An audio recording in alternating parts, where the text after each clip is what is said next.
الحمد لله الحمد لله رب العالمين الرحمن الرحيم مالك يوم الدين.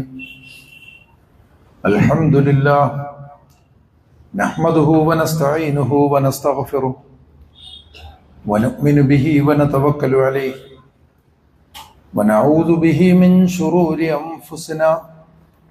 من يهد الله فهو المهتدي ومن يضلل فلن تجد له وليا مرشدا.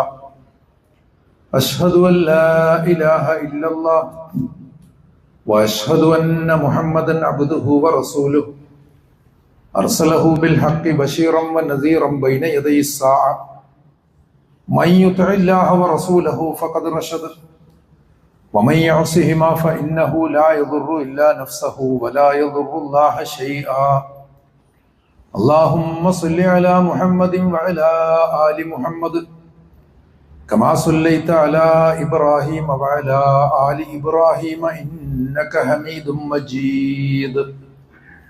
اللهم بارك على محمد وعلى آل محمد كما باركت على إبراهيم وعلى آل إبراهيم إنك حميد مجيد. أما بعد فإن خير الكلام كلام الله وخير الهدي هدي محمد صلى الله عليه وسلم وشر الأمور محدثاتها وكل بدعة ضلالة. أعوذ بالله من الشيطان الرجيم. إن الذين آمنوا والذين هادوا والنصارى والصابئين من آمن بالله واليوم الآخر وعمل صالحا فلهم أجرهم عند ربهم ولا خوف عليهم ولا هم يحزنون. صدق الله. أيها الناس اتقوا الله. അള്ളാഹുവിൻ്റെ വിധികളെയും വിലക്കുകളെയും ശരിയായ ജാഗ്രതയോടെ തികഞ്ഞ സൂക്ഷ്മതയോടെ ജീവിതത്തിൽ പുലർത്തണമെന്നും അതുവഴി ഇഹപര വിജയം കരസ്ഥമാക്കുവാൻ വേണ്ടി ആത്മാർത്ഥമായി പരിശ്രമിക്കണമെന്നും ആദ്യമായി വസിയത്ത് ചെയ്യുകയാണ്. അല്ലാഹു സുബ്ഹാനഹു വ തആല നാം ഏവരെയും നേർവഴിയിലാക്കുകയും നമ്മുടെ എല്ലാ തെറ്റുകുറ്റങ്ങളും പുറത്തു തന്ന് അവന്റെ ജന്നാത്തുൽ ഫിർദൗസിൽ നമ്മെ എല്ലാവരെയും ഒരുമിപ്പിക്കുകയും ചെയ്യുമാറാകട്ടെ.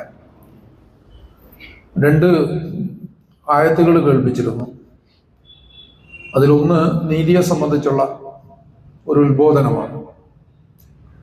നീതിപൂർവകമായ നമ്മുടെ പെരുമാറ്റം ആവശ്യപ്പെടുന്ന അല്ലെങ്കിൽ അതിനെ നിർബന്ധമാക്കുന്ന ഒന്ന്. നീതിയുടെ ഗുണഭോക്താക്കൾ ലോകത്തുള്ള എല്ലാ മനുഷ്യരുമാണ്. ഇസ്ലാമിന്റെ 2 തരത്തിലുള്ള ഫലങ്ങൾ വെറുതെ ഒന്ന് വിശകലനം ചെയ്താൽ അതിന് ഉഖ്റവിയായിട്ടുള്ള ഫലങ്ങളുണ്ട്, ദുനിയവിയായിട്ടുള്ള ഫലങ്ങളുമുണ്ട്. ഉഖ്റവിയായിട്ടുള്ള ഫലങ്ങൾ പടച്ചതമ്പുരാനെ അറിയുകയും അവനെ അംഗീകരിക്കുകയും അതോടൊപ്പം തന്നെ അവന് പൂർണ്ണമായ സ്വഭാവത്തിൽ കീഴ്പ്പെടുകയും ചെയ്യുന്ന ആളുകൾക്ക് വേണ്ടി അവൻ കരുതി വെച്ചതാണ്. അതേസമയം അതിൻ്റെ ദുനിയവിയായ ഫലങ്ങൾ ആർക്കും തന്നെ തടയപ്പെടുന്നില്ല എന്നതിനെ കുറിച്ച് മനസ്സിലാക്കണം. നമ്മളോട് ഇസ്ലാം ആവശ്യപ്പെടുന്ന സൽക്കർമ്മങ്ങൾക്ക് പോലും ഇങ്ങനെയുള്ള 2 ഫലങ്ങൾ ഉണ്ടാകുമല്ലോ. നല്ല നിയ്യത്തോടുകൂടി കർമ്മം ചെയ്യുന്ന ആളുകൾക്കുള്ളതാണ് അതിൻ്റെ ഉഖ്റവിയായ ഫലങ്ങൾ. അതേസമയം ദുനിയവിയായ ഫലങ്ങളിൽ അങ്ങനെ ഒരു വിവേചനമോ വേർതിരിവോ ഇല്ല, അതെല്ലാവർക്കും ഉള്ളതാണ്. അതുകൊണ്ട് തന്നെ നമ്മുടെ നല്ല പെരുമാറ്റത്തിന് എല്ലാവരും അധികാരികളാണ് എന്ന് തിരിച്ചറിയണം. അതായത് നമ്മുടെ കൂട്ടത്തിൽപ്പെട്ടവർ, നമ്മുടെ വിശ്വാസത്തിലോ സമുദായത്തിലോ സമൂഹത്തിലോ പെട്ടവർ എന്ന് മാത്രമല്ല, നമ്മുടെ നൈതികമായ ഇച്ഛകൾക്ക്, ആഗ്രഹങ്ങൾക്ക്, നമ്മുടെ പ്രാർത്ഥനകൾക്ക്, നമ്മുടെ പ്രവർത്തനങ്ങൾക്ക് ലോകത്തുള്ള എല്ലാ മനുഷ്യരും അർഹരായി തീരണം എന്ന നിലക്കാണ് നാം ചിന്തിക്കേണ്ടത്. ഇബ്രാഹിം നബി അലൈഹി സ്വലാത്തു വസ്സലാം തന്റെ പിതാവിന്റെ മഗ്ഫിറത്തിന് വേണ്ടി പ്രാർത്ഥിച്ച സന്ദർഭത്തിൽ പടച്ചതമ്പുരാൻ അത് വിലക്കിയത് ഓർക്കുക. തീരുമാനമായി കഴിഞ്ഞ ഒരു കാര്യത്തിൽ പ്രവാചകൻ പ്രാർത്ഥിക്കുന്നതും ശരിയല്ലെന്ന്. അതേസമയം ഈ ഓർമ്മയിലായിരിക്കാം ഇബ്രാഹിം അലൈഹി സ്വലാത്തു വസ്സലാം ഈ പ്രദേശത്തിന്റെ ഫലമൂലാദികൾ നിന്നിൽ വിശ്വസിച്ചവർക്ക് നൽകണമേ എന്ന് പ്രാർത്ഥിച്ചപ്പോൾ പടച്ചതമ്പുരാൻ അത് തിരുത്തി. അങ്ങനെ പറയരുത്. ഈ ലോകത്ത് അള്ളാഹുവിന്റെ എല്ലാ ഭൗതികാനുഗ്രഹങ്ങൾക്കും എല്ലാവരും അർഹരാണ്, അതെല്ലാവർക്കും കൊടുക്കും എന്ന ഒരു നിലപാട് അവിടെ പടച്ചതമ്പുരാൻ പ്രഖ്യാപിക്കുന്നതായിട്ട് കാണാൻ സാധിക്കുന്നു. അപ്പോൾ ഈ ഒരു വേർതിരിവ് നമ്മൾ തിരിച്ചറിയേണ്ടതാണ്. നമ്മുടെ എല്ലാ പ്രവർത്തനങ്ങളിലും അതിന്റെ ഗുണഫലങ്ങളിൽ എല്ലാവരെയും പങ്കാളികളാക്കാൻ ശ്രമിക്കുക എന്നുള്ളതാണ് ശരിയായിട്ടുള്ള നിലപാട് എന്ന് മനസ്സിലാക്കണം. അപ്പൊ സ്വാഭാവികമായിട്ടും കൂനു ഖവ്വാമീന ബിൽ ഖിസ്ത് ശുഹദാ ലില്ല എന്ന് അള്ളാഹു പറയുമ്പോൾ മുസ്ലിങ്ങൾ നൈതികതയിൽ നിലകൊള്ളുന്നത് കൊണ്ട് ലോകത്തിന് ഉപകാരമുണ്ടാകണം എന്ന് തന്നെയാണ്. ലോകത്ത് പ്രയാസം അനുഭവിക്കുന്നവർക്ക് എളുപ്പമുണ്ടാകണം, ലോകത്ത് ക്ലേശങ്ങൾ സഹിക്കുന്നവർക്ക് അതിൽ നിന്നുള്ള മുക്തി ഉണ്ടാകണം, ലോകത്ത് അടിച്ചമർത്തപ്പെടുന്നവർക്ക്, ലോകത്ത് വരിഞ്ഞു മുറുക്കപ്പെടുന്നവർക്ക് സ്വാതന്ത്ര്യമുണ്ടാകണം. ഇതിനുള്ള ആഗ്രഹം, പ്രാർത്ഥന, പ്രവൃത്തി, ഇതെല്ലാമാണ് ഖവ്വാമീന ബിൽ ഖിസ്തി, കൂനു ഖവ്വാമീന ബിൽ ഖിസ്തി ശുഹദാ ലില്ല എന്ന് പറഞ്ഞാൽ അർത്ഥം. അപ്പോൾ അങ്ങനെ ചിന്തിക്കുമ്പോൾ മുഴുവൻ മനുഷ്യരെയും നമ്മൾ എന്തടിസ്ഥാനത്തിൽ ദർശിക്കണം, കാണണം എന്നതുമായി ബന്ധപ്പെട്ടാണ് കഴിഞ്ഞ ഖുതുബയിൽ ചില കാര്യങ്ങൾ പറഞ്ഞത്. അതാകട്ടെ ഹക്കുൽ ഹുരിയ, സ്വാതന്ത്ര്യവുമായി ബന്ധപ്പെട്ട, മനുഷ്യരുടെ നിർണയാവകാശവുമായി ബന്ധപ്പെട്ട നമ്മുടെ ബാധ്യതകൾ എന്ന വിഷയത്തിലേക്കുള്ള ഒരു പ്രവേശികയും കൂടിയാണ്. അതുപോലെ തന്നെ രണ്ടാമത്തെ ആയത്ത് നമ്മൾ സൂചിപ്പിച്ചത് അഖിം വജ്ഹക ലിദ്ദീനി ഹനീഫ ഫിത്രത്തുല്ലാഹി ലത്തി ഫതറന്നാസ അലൈഹ, ആകയാൽ നിങ്ങളുടെ മുഖം ദീനിന് നേരെ തിരിച്ചു നിർത്തുക. ആ ദീൻ എന്താണെന്ന് വെച്ചാൽ ഫിത്രത്തുല്ലാഹ്, അള്ളാഹുവിന്റെ ഫിത്രയാണ്. അല്ലദീ ഫതറന്നാസ ജമിയ ഫതറന്നാസ അലൈഹ, ആ ഫിത്രയിലാണ് അള്ളാഹു മനുഷ്യരെയും സൃഷ്ടിച്ചിട്ടുള്ളത് എന്ന് പറയുമ്പോൾ എല്ലാവരെയും അള്ളാഹുവാണ് സൃഷ്ടിച്ചത്, എല്ലാവരെയും ഒരേ ഫിത്രയിലാണ് സൃഷ്ടിച്ചത്. ഈ ഒരു ബോധം നമ്മളിൽ ഉണ്ടാക്കുക എന്നുള്ളതാണ്. അപ്പോൾ സ്വാഭാവികമായിട്ടും മനുഷ്യർക്കിടയിൽ വിവേചനം കൽപ്പിക്കരുത് എന്നതുകൂടി ആ ഒരു കൽപ്പനയുടെ ഭാഗമായിട്ട് വരുന്നു എന്നാണ് സൂചിപ്പിച്ചത്. ഈ തത്വങ്ങളുടെ ആധാരത്തിൽ പ്രവാചക ജീവിതത്തിലെ രണ്ട് പ്രധാനപ്പെട്ട സംഭവങ്ങളെ വിശകലനം ചെയ്തു തുടങ്ങിയതാണ്. അതിലൊന്നാമത്തത് ഹിൽഫുൽ ഫുദൂലാണ്. അത് പ്രവാചകന് വഹി ലഭിക്കുന്നതിന് മുമ്പ് നടന്നിട്ടുള്ളൊരു സംഭവമാണ്. അതേസമയം വഹീന് ശേഷവും നബി സല്ലല്ലാഹു അലൈഹി വസല്ലം ഇസ്ലാമിക നൈതികതയുടെ ഒരടയാളമായിട്ട് ആ സംഭവത്തെ അംഗീകരിച്ചതുകൊണ്ട്, അങ്ങനെയൊക്കെയുള്ള കുറെ ഹദീസുകളൊക്കെ വന്നതുകൊണ്ട് ഇസ്ലാമിക മൂല്യങ്ങളുടെയും നീതിയുടെയും ഭാഗമായി തന്നെ അതിനെ പരിഗണിക്കുകയാണ് എല്ലാ പണ്ഡിതരും ചെയ്തിട്ടുള്ളത് എന്ന് കാണാം. ആ അർത്ഥത്തിലാണ് നമ്മൾ അതിനെ ഇവിടെ ചർച്ചക്കെടുക്കുന്നത്. രണ്ടാമത്തെ സംഗതി മദീനയുടെ ഭരണഘടന അല്ലെങ്കിൽ മദീന പ്രഖ്യാപനം, ചാർട്ടർ എന്ന് പറയുന്ന സംഭവമാണ്. ഇതില് ഹിൽഫുൽ ഫുദൂലിനെ കുറിച്ച് പറയുമ്പോൾ അതിൽ താരിഖ് റമദാൻ ഉദ്ധരിച്ചുകൊണ്ട് അതിന്റെ പശ്ചാത്തലത്തെ കുറിച്ചൊക്കെ നമ്മൾ ധാരാളം പറഞ്ഞിട്ടുണ്ട്. അതിലേക്കൊന്നും ഇനിയും പോകുന്നില്ല. അപ്പൊ അതിന്റെ അനാലിസിസ്, താരിഖ് റമദാൻ നടത്തിയിട്ടുള്ള അനാലിസിസ് പറയുമ്പോൾ അദ്ദേഹം ചൂണ്ടിക്കാട്ടിയ 3 കാര്യങ്ങളെ കുറിച്ച് സൂചിപ്പിച്ചുകൊണ്ടാണ് നമ്മളത് അവസാനിപ്പിച്ചത്. അതിലൊന്നാമത്തത് ഇസ്ലാം മൂല്യങ്ങളെ മുറുകെ പിടിക്കുന്നു, പുൽകുന്നു. Derived from the human conscience, മാനവികമായ ബോധത്തിൽ നിന്നുണ്ടാകുന്ന എല്ലാ മൂല്യങ്ങളും, എല്ലാ മനുഷ്യരിലും മൂല്യങ്ങൾ വർത്തിക്കുന്നുണ്ട് എന്നുള്ളതാണ് അതിന്റെ അടിസ്ഥാനം. അതാണ് ഒന്നാമതായിട്ട് പറഞ്ഞത്. മാത്രമല്ല that are outside of the Islamic tradition, Islamic ട്രഡീഷന്റെ പുറത്തു നിന്നുള്ളതാണെങ്കിൽ പോലും ഇത് മുഹമ്മദ് നബി സല്ലല്ലാഹു അലൈഹി വസല്ലം അംഗീകരിച്ചത് കൊണ്ടാണ് ഈ ഹിൽഫുൽ ഫുദൂൽ എന്ന് പറയുന്ന സംഭവത്തിന് പ്രവാചകൻ അത്രയും പ്രാധാന്യം കൊടുത്തത് എന്നാണ് താരിഖ് റമദാന്റെ വിശകലനം. രണ്ടാമതായിട്ട് അദ്ദേഹം സൂചിപ്പിച്ച സംഗതി Islam acknowledges the richness of non Muslims, മുസ്ലിങ്ങളല്ലാത്തവരിലും പ്രകടമാകുന്ന എല്ലാ നന്മകളെയും പ്രവാചകൻ അംഗീകരിക്കുന്നു എന്നുള്ളതാണ്. അതിനെല്ലാം അംഗീകരിക്കുകയും അതിനോട് അതേ രീതിയിൽ തന്നെ പ്രതികരിക്കുകയും ചെയ്യും. In this case the non Muslims had defended justice and the oppressed. ഈ ഒരു പ്രത്യേക സംഭവത്തിൽ തീർച്ചയായിട്ടും മുസ്ലിങ്ങളല്ലാത്തവരാണ് ഈ പറയുന്ന ജസ്റ്റിസിനെ ഡിഫെൻഡ് ചെയ്യുന്നത്, അല്ലെങ്കിൽ നീതിക്ക് വേണ്ടി പ്രതിരോധിക്കുന്നത് അവരാണ്. അതോടൊപ്പം തന്നെ അടിച്ചമർത്തപ്പെട്ടവർക്ക് വേണ്ടി, അവകാശം നിഷേധിക്കപ്പെട്ടവർക്ക് വേണ്ടി നിന്നതും അവരാണ്.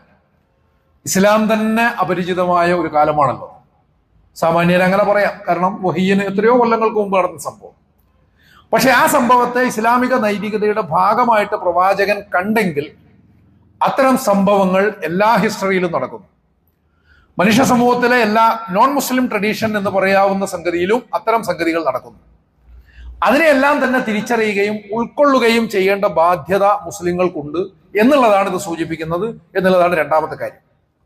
മൂന്നാമത്തെ കാര്യം, ഇസ്ലാം എന്ന് പറഞ്ഞാൽ അതൊരു ക്ലോസ്ഡ് കമ്മ്യൂണിറ്റിയിലേക്ക് ആളുകളെ കൊണ്ടുവരാനല്ല ശ്രമിക്കുന്നത്. ഒരു ക്ലോസ്ഡ് കമ്മ്യൂണിറ്റി, ശരിക്കും പറഞ്ഞാൽ നമ്മൾ ഇപ്പോൾ എന്തായിട്ടാണ് നിലകൊള്ളുന്നത് എന്നതിനെ കുറിച്ച് കൂടി ആലോചിക്കേണ്ടതാണ്. നമ്മൾ സ്വയം ആലോചിക്കേണ്ടതാണ്. ഒരു ക്ലോസ്ഡ് കമ്മ്യൂണിറ്റി അങ്ങനെയല്ല, അങ്ങനെ ഒരു സാധനമല്ല പ്രവാചകൻ നിർമ്മിച്ചിട്ടുള്ളത് എന്നുള്ളതാണ് ഇദ്ദേഹം പറയുന്നത്. അത് യഥാർത്ഥത്തിൽ റിക്വയർ ചെയ്യുന്നത്, അത് ആവശ്യപ്പെടുന്നത്, അത് യൂണിവേഴ്സൽ പ്രിൻസിപ്പിൾസ്, അതിന്റെ അടിസ്ഥാനത്തിൽ ഒരു സമൂഹത്തെ സെറ്റ് ചെയ്യുക, സാർവത്രികമായ തത്വങ്ങൾ, എല്ലാ മനുഷ്യർക്കും സ്വീകാര്യമായി തീരുന്ന, എല്ലാവരും അംഗീകരിക്കാൻ ബാധ്യസ്ഥമായി തീരുന്ന മൂല്യങ്ങളും, അത്തരം മൂല്യ വ്യവസ്ഥയെയാണ് പ്രബോധനം ചെയ്യുവാനും അതിലേക്ക് ആളുകളെ കൊണ്ടുവരുവാനും അല്ലെങ്കിൽ അതിലേക്ക് ആളുകളെ ബന്ധിപ്പിക്കുവാനുമാണ് പ്രവാചകൻ ശ്രമിച്ചിട്ടുള്ളത് എന്നാണ് അദ്ദേഹം പറയുന്നത്. ഈ മൂന്ന് കാര്യങ്ങളെ ഒന്നുകൂടി ഖുർആനികമായിട്ട് തന്നെ നമ്മളൊന്ന് വിശദീകരിച്ചാൽ, അതിലൊന്നാമത്തെ സംഗതി പറയുന്നത് embraces values derived from the human conscience എന്നാണ്.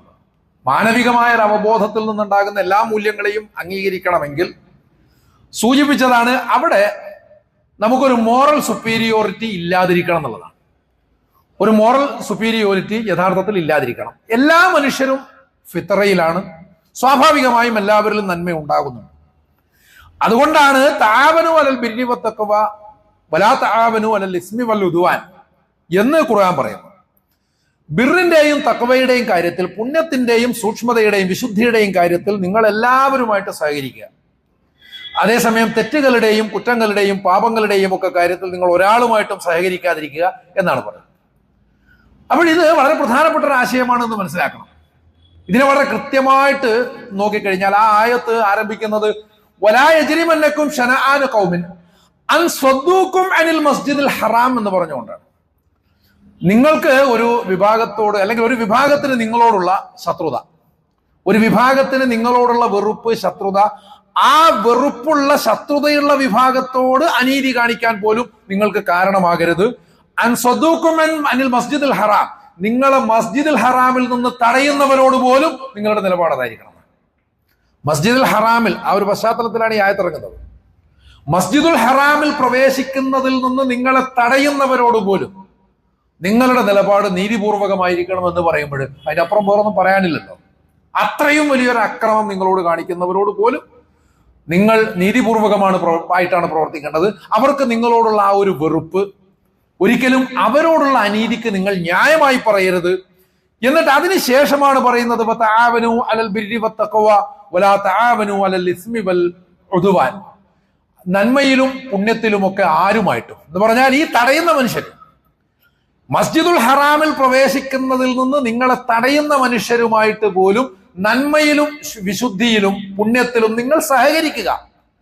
എന്നാൽ ആരുമായിട്ടും, അത് നിങ്ങളുടെ സമുദായത്തിൽപ്പെട്ടവരാണെങ്കിൽ പോലും, ആ ശത്രുതയുടെ, എതിർപ്പിന്റെയും അതോടൊപ്പം തന്നെ പാപത്തിന്റെയും തെറ്റുകളുടെയും കാര്യത്തിൽ സഹകരിക്കാനേ പാടില്ല എന്ന് പറയുമ്പോൾ സാമുദായികമായ അതിർവരമ്പുകൾ അല്ലെങ്കിൽ ഇതിനകത്തുള്ളത് നല്ലത് പുറത്തുള്ളത് തെറ്റ് എന്ന് പറയുന്ന ബോധത്തെയും ഒക്കെ ഖുർആൻ അവിടെ നിരാകരിക്കുകയാണ് ചെയ്യുന്നത് എന്ന് കാണേണ്ടതാണ്. വിശുദ്ധ ഖുർആൻ മുസ്ലിങ്ങളോട് ആവശ്യപ്പെടുന്നത് ഫസ്തബിഖുൽ ഖൈറാത്ത് ലികുല്ലിൻ വിജ്ഹത്തുൻ ഹുവ മുവല്ലിഹ ഫസ്തബിഖുൽ ഖൈറാത്ത്. ഓരോ സമൂഹത്തിനും അവരവരുടേതായ ഒരു വിജ്ഹ എന്ന് പറയുമ്പോൾ സാധാരണ അവിടെ പറയാറുള്ളത് ഒരു അഭിമുഖീകരിക്കുന്ന കേന്ദ്രം എന്ന് പറഞ്ഞാൽ കിബില ഉണ്ട് എന്നാണ്. കിബില എന്ന് പറഞ്ഞാൽ ശരിക്കും എന്താ കഅബ. എന്നാൽ കഅബ എന്ന് പറയുന്ന കെട്ടിടമായിട്ട് മാത്രമാണോ നമ്മൾ ആ ആശയത്തെ കാണേണ്ടത്? അതൊരു പ്രതീകമാണ്. അതൊരു പ്രതീകമായത് കൊണ്ട് തന്നെയാണ് ലൈസൽ ബിർറാൻ തുവല്ലു വുജൂഹക്കും ഖിബലൽ മശ്രിഖ് വൽ മഗ്രിബ് എന്ന് ഖുർആൻ പ്രത്യേകം എടുത്ത് പറയുന്നത്. നിങ്ങളുടെ മുഖം കിഴക്കോട്ടോ പടിഞ്ഞാട്ടോ തിരിഞ്ഞു നിർത്തുന്നതിൽ പ്രത്യേകിച്ച് പുണ്യമൊന്നുമില്ല.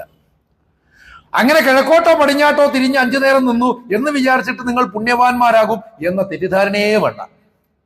അതേസമയം നിങ്ങളുടെ വിജ്ഹ അല്ലെങ്കിൽ നിങ്ങളുടെ അഭിമുഖീകരണ സ്ഥാനം, നിങ്ങളുടെ കേന്ദ്രം, നിങ്ങളുടെ ലക്ഷ്യം, ഈ കഅബ എന്ന് പറയുന്നത് എന്തിന്റെ പ്രതിനിധാനമാണ്? അത് മസ്ജിദുൽ ഹറാമാണ്. മസ്ജിദുൽ ഹറാം എന്ന് പറഞ്ഞാൽ വിശുദ്ധിയുടെ കേന്ദ്രമാണത്. മസ്ജിദ് എന്ന് പറഞ്ഞാൽ സുജൂദ് ചെയ്യുന്ന ഇടമാണ് മസ്ജിദ്. അഥവാ അള്ളാഹുവിന് ഇബാദത്ത് ചെയ്യുന്ന സ്ഥലമാണ്. അള്ളാഹുവിനുള്ള ഇബാദത്ത് ചെയ്യുന്ന സ്ഥലം, അതോടൊപ്പം തന്നെ അത് വിശുദ്ധിയുടെ കേന്ദ്രമാണ്.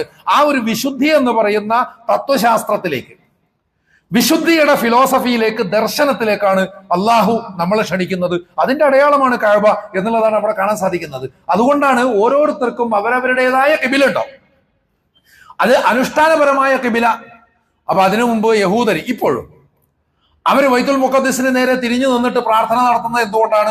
അത് മതപരമായ അനുഷ്ഠാനപരമായ ഒരു കിബിലയാണ്. അതേസമയം അതിനും ഇപ്പറയുന്ന മാനങ്ങളെല്ലാം ഉണ്ട്. കാരണം എന്തെന്നാൽ അത് പ്രവാചകന്മാരുടെ ഇടമാണ്. അതുകൊണ്ട് തന്നെ ഇപ്പറയുന്ന മാനങ്ങളെല്ലാം ഉണ്ട്. എന്നാൽ അതൊക്കെ വിട്ടിട്ട് കേവലം സാമുദായികമായിട്ട് മാത്രം അതിനെ കാണാൻ തുടങ്ങിയ കുഴപ്പമാണ്. ആ കുഴപ്പമാണ് യഥാർത്ഥത്തിൽ അന്നത്തെ അഹ്ലുൽ കിതാബിന് സംഭവിച്ചത് എന്നും ഖുർആൻ പറയുന്നു. ഇനി മതപരമല്ലാത്തതും ഓരോ സംഘടനക്കും ഓരോ ഗ്രൂപ്പിനും അവരവരുടേതായ ലക്ഷ്യങ്ങൾ ഉണ്ടാകും. അതിൽ നല്ലതും ചീത്തയും ഒക്കെ ഉണ്ടാവും. എന്നാൽ നിങ്ങളുടേത് വളരെ സമഗ്രമായ സമ്പൂർണമായ നന്മയാണ്. അതുകൊണ്ട് ഫസ്തബിഖുൽ ഖൈറാത്ത്, നിങ്ങൾ നന്മയിലേക്ക് മുന്നേറുക എന്നാണ് പടച്ചതമ്പുരാൻ പറയുന്നത്. അപ്പൊ നന്മയിലേക്ക് മുന്നേറാൻ പറയുമ്പോഴും നന്മയിലേക്ക് നമ്മൾ ഓരോരുത്തരും ചാടിയെടുക്കണം, ഓടിയെടുക്കണം എന്നിരിക്കെ തന്നെയും ഒരു moral superiority, rejecting exclusivity and the mind of moral superiority എന്നാണ് നമ്മൾ മനസ്സിലാക്കേണ്ടത്. നമ്മുടെ മറ്റുള്ളവരെല്ലാം പുറത്ത് എന്നുള്ളൊരു ബോധത്തെയും അതോടൊപ്പം തന്നെ നമ്മളാണ് വലിയ ശ്രേഷ്ഠർ എന്നുള്ള ചിന്തയെയും പടച്ചതമ്പുരാൻ നിരാകരിക്കുന്നു, ഇസ്ലാം നിരാകരിക്കുന്നു. അത് പാടില്ല. നിങ്ങൾ നന്മയിലേക്ക് അങ്ങോട്ട് കുതിച്ചു വരികയാണ് വേണ്ടത് എന്ന് കാണണം. ഇനി പറയുന്ന ആയത്തിന് തന്നെ അതിന്റെ തൊട്ടു മുന്നിൽ യാ അയ്യുഹല്ലദീന ആമനൂ ലാ തുഹില്ലു ശആയിരില്ല എന്ന് പറയുന്നു. അള്ളാഹുവിന്റെ ഷിആറുകളെ നിങ്ങൾ ഒരിക്കലും നിന്ദിക്കരുത്. അള്ളാഹുവിന്റെ ഷിആറുകളെ നിങ്ങൾ ഒരിക്കലും നിന്ദിക്കരുത് എന്ന് പറയുമ്പോൾ ഈ പറയുന്ന പശ്ചാത്തലം എന്താണ്? അന്ന് മക്കാ മുശ്രിക്കുകൾ ഹജ്ജ് ചെയ്തിരുന്നു. ആ ഹജ്ജുമായി ബന്ധപ്പെട്ട് ധാരാളം അടയാളങ്ങൾ, ബലിമൃഗങ്ങളുണ്ട്, അതുപോലെയുള്ള സംഗതികളൊക്കെ ഉണ്ട്. ഇത്തരം സംഗതികൾ മുശ്രിക്കുകളാണ് പ്രവർത്തിക്കുന്നത് എന്ന കാരണത്താൽ അതിനെ നിങ്ങൾ നിന്ദിക്കരുത്, അധിക്ഷേപിക്കരുത്. കാരണം എല്ലാ സമൂഹത്തിലും തൗഹീദും ഉണ്ടല്ലോ. എല്ലാ സമൂഹവും ഒരു ഉമ്മത്തും വാഹിദയിൽ നിന്നാണ് പുറപ്പെടുന്നത്. അതുകൊണ്ട് അവരിലെല്ലാം അടിസ്ഥാനമായി വർത്തിക്കുന്ന ഈ ഏകത്വത്തിലൂടെ മനുഷ്യരെ തന്നെ, ഈ ലോകത്തെ തന്നെ, ഈ മഹാവിശ്വത്തെ തന്നെ ഏകമായി കാണലിൻ്റെതായ അടയാളങ്ങളുണ്ട്. അത്തരം അടയാളങ്ങളോട് നിങ്ങൾ യാതൊരു തരത്തിലുള്ള നിന്ദയും വെച്ച് പുലർത്തരുത്. എന്തെന്നാൽ അതെല്ലാം അള്ളാഹുവിന്റെ ഷിആറുകളാണ്. അതുകൊണ്ട് അതിനെ ഒന്നും തന്നെ അപമാനിക്കരുത്, അല്ലെങ്കിൽ അതിനെ ഒന്നും തന്നെ നിഷേധിച്ച് തള്ളരുത് എന്ന് പടച്ചതമ്പുരാൻ പറയാണ്. ഇത് കേവലം ഇത് ഇപ്പൊ ഈ പറഞ്ഞ പോലെ ബലിമൃഗങ്ങൾ, ഹജ്ജിന്റെ അടയാളങ്ങൾ എന്നൊക്കെ പറയുമ്പോഴും അനുഷ്ഠാനപരമാണ്. എന്നാൽ അതിനെ മൂല്യപരികൽപ്പനയിലേക്ക് കൂടി വലിച്ചു നീട്ടിയാലോ? എല്ലാവരെയും ഒന്നായിട്ട് കാണുന്ന ഒരു പ്രവണതയിൽ നിലനിന്നുകൊണ്ട് ഒരുപാട് നല്ല വർത്തമാനങ്ങൾ പലതും പറയുന്നുണ്ടാവാം. അതിനെ ഒന്നും തന്നെ നിങ്ങൾ പരിഹസിക്കരുത് എന്നുള്ളതാണ്. ചിലപ്പോഴങ്ങനെ ഉണ്ടാവാറുണ്ട്. നമ്മൾ ഏതെങ്കിലും ഒരു നിരീശ്വരവാദി സദാചാരപൂർണമായ ഒരു ജീവിതത്തെക്കുറിച്ച് പ്രസംഗിക്കുമ്പോൾ പരിഹസിക്കുന്ന എത്രയോ മുഅ്മിനീങ്ങളെ ഞാൻ കണ്ടിട്ടുണ്ട്. എത്രയോ മുഅ്മിനീങ്ങൾ, അയാൾ എന്തിനാ അതൊക്കെ പറയുന്നത്? അയാൾക്ക് എന്താ അത് പറയാൻ? അയാൾ അങ്ങനെയൊക്കെ ചെയ്തിട്ട് എന്താ കാര്യം? എന്ത് കാര്യം ഉണ്ടായിക്കോട്ടെ, അയാൾ പറയുന്നത് നന്മയാണല്ലോ. അയാൾ പറയുന്നത് നന്മയാണ്. തആവനു അലൽ ബിർരി വത്തഖ്വ എന്ന് വിശുദ്ധ ഖുർആൻ പറഞ്ഞിരിക്കുകയാണ്. അതേത് നിരീശ്വരവാദി പറഞ്ഞാലും അത് വസ്തുത തന്നെയാണ് എന്ന തിരിച്ചറിവ് നമുക്കുണ്ടാവണം. അതുണ്ടാവാത്തത് ഈ മോറൽ സുപ്പീരിയോറിറ്റി കാരണമാണ്. നമ്മൾ നന്മയിലേക്ക് കുതിക്കേണ്ടവരാണെങ്കിലും അക്കാര്യത്തിൽ ഒരു സുപ്പീരിയോറിറ്റി കോംപ്ലക്സ് നമുക്ക് ഉണ്ടാവാൻ പാടില്ല എന്ന് വളരെ കൃത്യമായിട്ട് പറയുന്നതാണ് വിശുദ്ധ ഖുർആൻ എന്ന് മനസ്സിലാക്കേണ്ടതാണ്. അതോടൊപ്പം തന്നെ തൗഹീദിന് വിരുദ്ധമായിട്ടുള്ള അടയാളങ്ങൾ, അത് അനുഷ്ഠാനപരമോ അല്ലെങ്കിൽ ആരാധനാപരമോ ഒക്കെ ആണെങ്കിൽ അവിടെയും ഖുർആൻ പറയുന്നത് ലാ തസുബ്ബുല്ലദീന യദ്ഊന മിൻ ദൂനില്ലാഹ്, അള്ളാഹുവിനെ വിട്ടിട്ട് അവർ പ്രാർത്ഥിച്ചു കൊണ്ടിരിക്കുന്ന ദൈവങ്ങളെ നിങ്ങൾ പരിഹസിക്കരുത്. അള്ളാഹുവിനെ വിട്ടിട്ട് അവർ പ്രാർത്ഥിച്ചു കൊണ്ടിരിക്കുന്ന ദൈവങ്ങളെ നിങ്ങൾ പരിഹസിക്കരുത്. അവർ സ്വയം പരിഹാസ്യരാവുകയാണ് എന്നുള്ളൊരു തത്വമൊക്കെ ഉണ്ട്. അത് വേറെ വിഷയമാണ്. അപ്പോൾ അതുകൊണ്ട് തന്നെ തീർച്ചയായിട്ടും നിങ്ങൾ ആ ആളുകളോടൊക്കെയും അവരുടെ ഒക്കെയും നന്മയെ മനസ്സിലാക്കിക്കൊണ്ട് അതുമായിട്ട് സഹകരിക്കുക എന്നുള്ളൊരു നിലപാടാണ് വിശുദ്ധ ഖുർആൻ നമ്മളെ പഠിപ്പിക്കുന്നത് എന്ന് മനസ്സിലാക്കാൻ സാധിക്കും. അതോടൊപ്പം രണ്ടാമത് പറഞ്ഞിട്ടുള്ള പോയിന്റില് വിശുദ്ധ ഖുർആൻ, ഒരുപക്ഷെ നമുക്ക് വിശുദ്ധ ഖുർആനിലൊരു ആയത്തിനെ അതുമായി ബന്ധിപ്പിക്കാൻ സാധിച്ചേക്കും. ഇന്നല്ലദീന ആമനു വല്ലദീന ഹാദു വന്നസ്വാറ വസ്വാബിഈൻ. നിശ്ചയമായും അവിടെ ഇന്നല്ലദീന ആമനു എന്ന് പറയുന്നത് പ്രവാചകനിൽ വിശ്വസിച്ച മുഹമ്മദ് നബി സല്ലല്ലാഹു അലൈഹി വസല്ലമയുടെ ഉമ്മത്തിനെയാണ് സൂചിപ്പിക്കുന്നതെങ്കിൽ വല്ലദീന ഹാദു അവിടെ സൂചിപ്പിക്കുന്നത് യഹൂദരെയാണ്. യഹൂദരായിട്ടുള്ള ആളുകൾ വൻ നസാറ, നസാറ എന്ന് പറയുമ്പോൾ ഉദ്ദേശിക്കുന്നത് ക്രൈസ്തവരെയാണ്. പക്ഷെ ഇവിടെയും ചില കാര്യങ്ങൾ നമ്മൾ മനസ്സിലാക്കണം. ഈ പേരുകളൊക്കെ വളരെ മനോഹരമാണ് കേട്ടോ. ഹാദു എന്ന് പറഞ്ഞാൽ യഹൂദ് എന്നതിന്റെ അറബി രൂപം മാത്രമല്ലത്, മറിച്ച് ഹാദു അത് ഹിദായത്തുമായി ബന്ധപ്പെട്ട വാക്കാണ്. വളരെ മാന്യമായ പദങ്ങളിലാണ് എല്ലാവരെയും വിശുദ്ധ ഖുർആൻ സംബോധന ചെയ്യുന്നത് എന്നുള്ളതും തിരിച്ചറിയണം.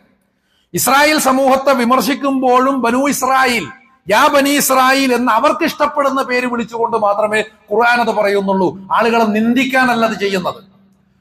നമുക്ക് പറ്റിപ്പോകുന്ന കുറെ അബദ്ധങ്ങളുണ്ട്. നേരത്തെ സൂചിപ്പിച്ചതാണ്. ബാബിലോൺ എന്ന് പറയുന്ന ഒരു സമൂഹത്തെ വല്ലാതെ വിമർശിച്ചുകൊണ്ട് ബൈബിളിൽ ധാരാളം പറഞ്ഞിട്ടുണ്ട്. പക്ഷേ ബൈബിളിന്റെ ആളുകൾ അല്ലെങ്കിൽ യഹൂദര് വിശ്വസിക്കുന്നത് അതൊക്കെ ബാബിലോണിന് മാത്രം ബാധകമാണ്. അവർ പഴിച്ചുപോയി. പക്ഷെ പറയുന്നത് എന്തിനാണ്? അവർ ചെയ്തതുപോലെ നിങ്ങളും ചെയ്താൽ നിങ്ങൾക്കും ഇത് തന്നെയാണ് സംഭവിക്കുക എന്നുള്ളതാണ്. പക്ഷെ ഈ പറയുന്നതെല്ലാം ബാബിലോണിന് മാത്രം ബാധകമാണ്. അതുകൊണ്ട് നമ്മൾ അതിൽ നിന്നൊക്കെ സുരക്ഷിതരാണ്, നമ്മൾ അതിൽ നിന്നൊക്കെ വിശുദ്ധരാണ് എന്നുള്ളൊരു ചിന്ത. ഇതേ അവസ്ഥ തന്നെ മുസ്ലിങ്ങൾ ഖുർആൻ ഇസ്രായേൽ സമൂഹത്തെ വിമർശിക്കുന്നത് എന്തിനാണ്? ഇസ്രായേൽ സമൂഹത്തെ വിമർശിക്കുന്നത് രണ്ട് കാരണമാണ്. ഒന്ന്, ഖുർആൻ ഇസ്രായേൽ സമൂഹവുമായിട്ട് നേർക്കുനേരെ സംവാദത്തിൽ ഏർപ്പെടുകയാണ്. അന്നത്തെ ഒരു ലിവിങ് സൊസൈറ്റിയാണ്, അന്നത്തെ ജീവത്തായിട്ട് സജീവമായിട്ട് നിലനിൽക്കുന്ന ഒരു സൊസൈറ്റിയാണ്, പ്രത്യേകിച്ച് മദീനയിൽ. അതേസമയം തന്നെ രണ്ടാമത്തെ ഉദ്ദേശം എന്ന് പറഞ്ഞാൽ അവർക്ക് ഇന്നതൊക്കെയാണ് സംഭവിച്ചത് എന്ന് നമ്മളോട് പറഞ്ഞു തരുന്നു, നമ്മളത് ചെയ്യാതിരിക്കാൻ. എന്നാലും സൂക്ഷിച്ചോളാൻ വേണ്ടി പ്രവാചകൻ പറഞ്ഞിട്ടുണ്ട്, അവരൊരു പല്ലിമാളത്തിലേക്ക് പ്രവേശിക്കുകയാണെങ്കിൽ നിങ്ങളും ചിലപ്പോൾ അങ്ങോട്ടേക്ക് കയറിയേക്കും. അങ്ങനെ ചാണിന് ചാണായും മുഴത്തിന് മുഴമായും നിങ്ങൾ അവരെ പിന്തുടർന്നേക്കും എന്ന് റസൂലുള്ളാഹി സ്വല്ലല്ലാഹു അലൈഹി വസല്ലം പറഞ്ഞതും ഓർക്കേണ്ടതാണ്.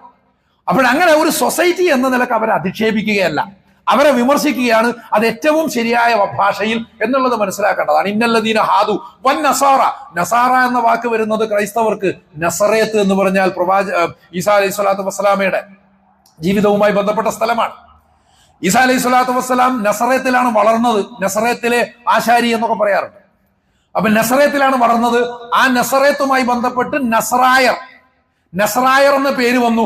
അതേസമയം നസാറ എന്ന് പറഞ്ഞാൽ സഹായികൾ എന്നർത്ഥമുണ്ട്. മൻ അൻസാരി ഇലല്ലാഹ് എന്നാണല്ലോ ഈസാ നബി അലൈഹി സ്വലാം ആളുകളോട് ചോദിച്ചത്. മൻ അൻസാരി ഇലല്ലാഹ് ഖാലൽ ഹവാരിയൂന നഹ്നു അൻസാറുല്ലാഹ്. അപ്പോൾ ഹവാരികൾ പറഞ്ഞു നഹ്നു അൻസാറുല്ലാഹ്, ഞങ്ങളുണ്ട് അല്ലാഹുവിന്റെ സഹായികളായിട്ട്.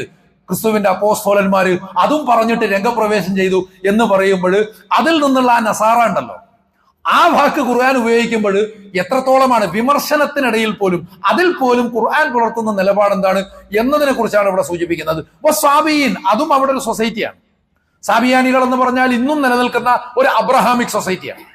അബ്രഹാമിക് ലീജൻ, ഇബ്രാഹിം അലൈഹി സ്വലാത്തു വസ്സലാമയുടെ ട്രഡീഷൻ അവകാശപ്പെടുന്ന ഒട്ടേറെ സമൂഹങ്ങളുണ്ട്, ചെറുതും വലുതുമായിട്ട്. അതിൽപ്പെട്ട ഒരു സൊസൈറ്റി തന്നെയാണ് സാബികൾ എന്നാണ് നമ്മൾ വിചാരിക്കുന്നത്. സാബിയാനികൾ എന്ന് പറഞ്ഞിട്ടൊരു വിഭാഗമുണ്ട്. ഇവരിൽ മൻ ആമന ബില്ലാഹി വൽ യൗമിൽ ആഖിരി വഅമില സ്വാലിഹൻ, അത് കുഴപ്പമുണ്ടാക്കുന്ന ഒരു സംഭവമാണ്. കാരണം ഒരുപാട് വിചിത്രമായ വ്യാഖ്യാനങ്ങളൊക്കെ ഇതുമായി ബന്ധപ്പെട്ടിട്ടുണ്ടാവുന്നുണ്ട്. ശരിക്കും പറഞ്ഞാൽ അത്തരം ചർച്ചകളിലേക്കൊക്കെ നമ്മൾ പോകേണ്ട ആവശ്യം എന്താണ്? ഇവരിൽ ആരായാലും മൻ ആമന ബില്ലാഹി, അള്ളാഹുവിൽ വിശ്വസിക്കുകയും വൽ യൗമിൽ ആഖിർ, അതുപോലെ തന്നെ പരലോകം ശരിയാണ്, സത്യമാണ് എന്ന് മനസ്സിലാക്കുകയും അംഗീകരിക്കുകയും വഅമില സ്വാലിഹൻ, എന്നിട്ട് സൽക്കർമ്മങ്ങൾ പ്രവർത്തിക്കുകയും ചെയ്തവർ ഫലഹും അജ്റുഹും ഇൻദ റബ്ബിഹിം, അവർക്ക് അല്ലാഹുവിങ്കൽ മഹത്തായ പ്രതിഫലമുണ്ട്. വലാ ഖൗഫുൻ അലൈഹിം വലാ ഹും യഹ്സനൂൻ, അവരൊന്നും പേടിക്കേണ്ടതില്ല, അവരെ യാതൊന്നിനെ സംബന്ധിച്ചും വ്യസനിക്കേണ്ടതുമില്ല എന്ന് പറയുമ്പോൾ ഇതിനെ ഇതായിട്ട് തന്നെയാണോ അതോ വേറൊരു രൂപത്തിലാണോ ഖുർആൻ പറയുന്നത് എന്ന തർക്കത്തിലേക്ക് തൽക്കാലം നമ്മളിപ്പോൾ പ്രവേശിക്കുന്നില്ല. പക്ഷെ ഇവിടെ പറയാനുള്ളത് മറ്റൊന്നാണ്. ഇവിടെ യഹൂദരും ക്രൈസ്തവരും ഒക്കെ സ്വർഗത്തിലാണോ നരകത്തിലാണോ എന്ന് ചർച്ച ചെയ്യേണ്ട ആവശ്യം എന്താണ് യഥാർത്ഥത്തിൽ? അവനവൻ സ്വർഗത്തിലാണോ നരകത്തിലാണോ, അവനവന്റെ മോക്ഷപ്രാപ്തിയുടെ അവസ്ഥ എന്താണ് എന്നതിനെ കുറിച്ച് ബേജാറാവാൻ ഒരു മനസ്സും കാണിക്കാത്ത ആളുകൾ ക്രിസ്ത്യാനികളെയും ജൂതന്മാരെയും ഒക്കെ സ്വർഗത്തിലേക്ക് കൊണ്ടുപോകാൻ വേണ്ടി പണിയെടുക്കുകയാണ്. അതിനുവേണ്ടി അങ്ങനെ യത്നിച്ചുകൊണ്ടിരിക്കുകയാണ്, അതിനുവേണ്ടി വ്യാഖ്യാനിച്ചുകൊണ്ടിരിക്കുകയാണ്. അതിനിടയിൽ നഷ്ടപ്പെട്ടു പോകുന്നത് സ്വന്തം ഇസ്ലാമാണ്. മറ്റുള്ളവരുടെ കാര്യത്തിൽ പടച്ചതമ്പുരാൻ തീർപ്പ് കൽപ്പിക്കട്ടെ, അള്ളാഹു അതിനൊരു തീരുമാനം എടുക്കട്ടെ എന്ന് ചിന്തിക്കാനുള്ള വിവേകം പോലും കാണിക്കാതെ അതിനപ്പുറത്ത് മാത്രവുമല്ല ഇത്തരം ചർച്ചകളൊക്കെ പബ്ലിക് ഡൊമൈനുകളിൽ കൊണ്ടുവന്ന് ഛർദ്ദിക്കുകയാണ്. അപ്പൊ സ്വാഭാവികമായിട്ടും അതിന് മറുപടി വരുമ്പോൾ അത് വളരെ രൂക്ഷമായ ഭാഷയിലും പരിഹാസത്തിലും ഒക്കെ ആകും. ഇതൊക്കെ എല്ലാവരും വായിക്കുകയാണ്. വായിക്കുന്നത് ഏത് രൂപത്തിലാണ് എന്നതിനെ കുറിച്ചും ചിന്തിക്കണം. നമ്മൾ ഇന്നത്തെ കാലത്ത് ഇതൊക്കെ സോഷ്യൽ മീഡിയയിൽ പബ്ലിക് ഡൊമൈനുകളിൽ ഇതൊക്കെ ചർച്ച ചെയ്യപ്പെടുകയാണ്. അതൊക്കെ വായിക്കപ്പെടുകയാണ്, അത് പല രീതിയിൽ മനസ്സിലാക്കപ്പെടുകയാണ്, അങ്ങനെ പരിഹസിക്കപ്പെടുകയാണ് എന്നതിനെ കുറിച്ചുള്ള യാതൊരു ബോധവുമില്ലാതെ നമ്മളെ സംബന്ധിച്ചിടത്തോളം ഇസ്ലാം എന്ന് പറഞ്ഞാൽ ശരിയാണ്. ആ ശരിയെ വളരെ കൃത്യമായിട്ട് പ്രബോധനം ചെയ്യണം. ആ ശരിയെ വളരെ കൃത്യമായിട്ട് പ്രബോധനം ചെയ്യുന്നതിനിടയിൽ മറ്റു മനുഷ്യരുടെ കാര്യം, അവരിൽ ഒരുപാട് നന്മകൾ ഉണ്ടാവും. അവർ ഇസ്ലാമിനെ സമീപിക്കുന്നതിൽ പോലും ഒരുപാട് വ്യത്യാസങ്ങളുണ്ട്. നമ്മൾ നേരത്തെ ഗഥയെ സംബന്ധിച്ച്, പുഷ്കിനെ കുറിച്ച്, അതോടൊപ്പം തന്നെ യൂഗോയെ കുറിച്ചൊക്കെ പറഞ്ഞിട്ടുണ്ട്. ഇവരൊക്കെയും എങ്ങനെയാണ് ഇസ്ലാമിനെ സമീപിച്ചത് എന്നതും കൂടി ചിന്തിക്കേണ്ടതാണ്. ഇസ്ലാമോഫോബിയയുടേതായ കാലഘട്ടങ്ങളുണ്ട്. അത് ഒന്ന് കുരിശ് യുദ്ധവുമായി ബന്ധപ്പെട്ടിട്ടാണ്. നവോത്ഥാന കാലത്ത് ഏറ്റവും പ്രധാനപ്പെട്ട ക്ലാസിക്കുകളിൽ ഒന്നായ ദാന്തെ അലിഗിയേരിയുടെ ഡിവൈൻ കോമഡിയിൽ പ്രവാചകനെ മുഹമ്മദ് നബി സല്ലല്ലാഹു അലൈഹി വസല്ലമയെ ഡാന്റെ കണ്ടെത്തുന്നത് നരകത്തിലാണ്. പക്ഷെ ഒരൊറ്റ പരാമർശത്തിൽ അതങ്ങ് പോയി. ഡാന്റെ ചില്ലറക്കാരനല്ല, മഹാകവി അല്ലാമ ഇക്ബാലിന് പോലും പ്രചോദനം ഉണ്ടാക്കിയിട്ടുള്ള ഒരു മഹാകവിയാണ് എന്നതിനെ കുറിച്ചും ആലോചിക്കണം. പക്ഷെ ഇസ്ലാമിനെ കുറിച്ചുള്ള അദ്ദേഹത്തിന്റെ ധാരണയാണ്. എന്നാൽ അതിന് നേരെ വിരുദ്ധമായിട്ടുള്ള കുറെ ഉദാഹരണങ്ങൾ നമ്മൾ ബോർഹസിനെ കുറിച്ച് പറഞ്ഞിരുന്നു, പുഷ്കിനെ കുറിച്ച് പറഞ്ഞിരുന്നു, യൂഗോയെ കുറിച്ച് പറഞ്ഞിരുന്നു. എഡ്ഗാർ അലൻ പോ എന്ന് പറഞ്ഞാൽ അമേരിക്കൻ വലിയൊരു ഡ്യൂപ്പിൻ എന്ന് പറഞ്ഞൊരു കഥാപാത്രമുണ്ട്. ഷെർലക് ഹോംസിന്റെ ഒക്കെ മുമ്പുള്ള ഡിറ്റക്റ്റീവ് കഥാപാത്രമാണ്. ആ കഥാപാത്രത്തിന്റെ സൃഷ്ടാവായ എഡ്ഗാർ അലൻ പോ ശരിക്കും പറഞ്ഞാൽ അമേരിക്കൻ ഇംഗ്ലീഷ് കവിതയിലുള്ള ഒരു വലിയൊരു ആചാര്യനാണ്. അദ്ദേഹത്തിന്റെ ഒരു കവിതയുടെ പേര് തന്നെ അൽ അറാഫ്. അൽ അറാഫ് ഒരു കവിതയുടെ പേരാണ്. അപ്പോൾ ഇങ്ങനെയൊക്കെ സംഭവിച്ചിട്ടുണ്ട്. ഇവരൊക്കെ ഇതിനടുത്തേക്ക് വന്നിട്ടുണ്ട്. ഇവരൊക്കെ ഇതിനെ മനസ്സിലാക്കാൻ ശ്രമിച്ചിട്ടുണ്ട്. അത് അതിലെത്രത്തോളമാണ് അവർ വിജയിച്ചത് എന്നതൊന്നും നമ്മുടെ തീർപ്പല്ല. നമ്മുടെ തീർപ്പിന് അപ്പുറത്തേക്കുള്ള കാര്യങ്ങളെ കുറിച്ച് ബേജാറായിട്ട് ആളുകൾക്കിടയിൽ വിഭജനം ഉണ്ടാക്കേണ്ട കാര്യമില്ല. എല്ലാവരെയും ഉൾക്കൊള്ളാനുള്ള ഒരു മനസ്സാണ് നമുക്ക് വേണ്ടത്. എല്ലാവരിലുമുള്ള നന്മ. അൽ ഹിക്മത്തു ദാലത്തുൽ മുഅ്മിൻ എന്ന് പ്രവാചകൻ പറഞ്ഞത് ജ്ഞാനം വിശ്വാസിയുടെ കളഞ്ഞുപോയ മുതലാണ്, അത് എവിടെ കണ്ടാലും എടുത്തുകൊള്ളുക എന്നർത്ഥത്തിൽ മാത്രമൊന്നല്ല. ജ്ഞാനെന്ന് പറയുന്നത് തന്നെ നന്മയാണ്. ഒന്നിന്റെ പ്രയോഗം, നീതിക്ക് വേണ്ടിയുള്ള പ്രയോഗങ്ങൾ, ആ പ്രയോഗം നിങ്ങൾ എവിടെ കണ്ടാലും എടുക്കുക, ആരിൽ നിന്ന് കണ്ടാലും സ്വീകരിക്കുക, അത് നിങ്ങളുടേതാണ്. അല്ലദീന യസ്തമിഊനൽ ഖൗല വയത്തബിഊന അഹ്സന, എല്ലാവരിൽ നിന്നും വാക്കുകൾ ശ്രദ്ധിച്ചു കേൾക്കുക, എന്നിട്ട് ശരിയായതിനെ സ്വീകരിക്കുക എന്നൊക്കെയാണ് പറയുന്നത്.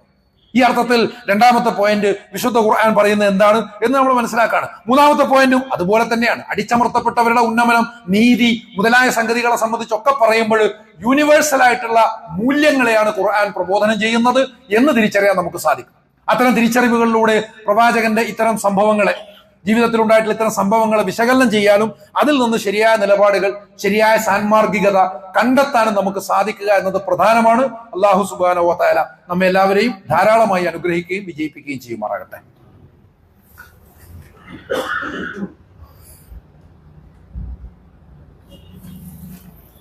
അൽഹംദുലില്ലാഹി റബ്ബിൽ ആലമീൻ വസ്സലാത്തു വസ്സലാമു അലാ ഖാതമിൽ അംബിയാഇ വൽ മുർസലീൻ വഅലാ ആലിഹി വസഹ്ബിഹി അജ്മഈൻ.